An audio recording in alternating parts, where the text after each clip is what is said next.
বাবা, কি অবস্থা! পাবলিক তো এখন খেপছে।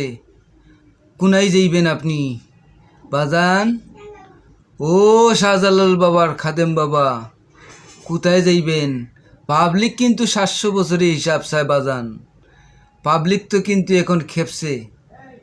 লুকাবেন কোথায় বাজান? আপনার তো 200 এই প্রাসাদগুলা সারিয়ে আপনি কোথায় যাইবেন? এত আরামের ব্যবসাটা রাখি কোথায় যাইবেন বাজান? ব্যবসায় তো লাল বাতি জ্বলিয়া গেছে। কি করবেন বাজান? ও বাজান,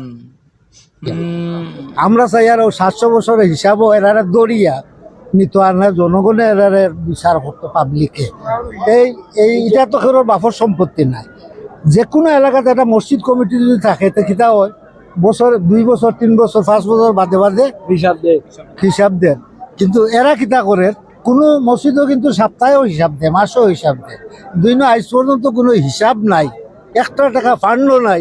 এই সুর দরিয়া আমার মনে হয় সারা বৃহত্তর সিলেটর পাবলিক আইয়া তারা বান্দিয়া হিসাবটা নিত।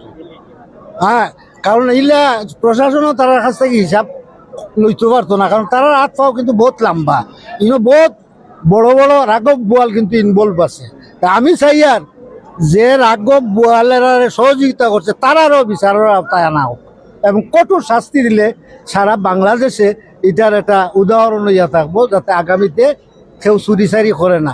আপনার দেখুন সুধীর ভাই খাদিম, ও সুধীর ভাই খাদিম,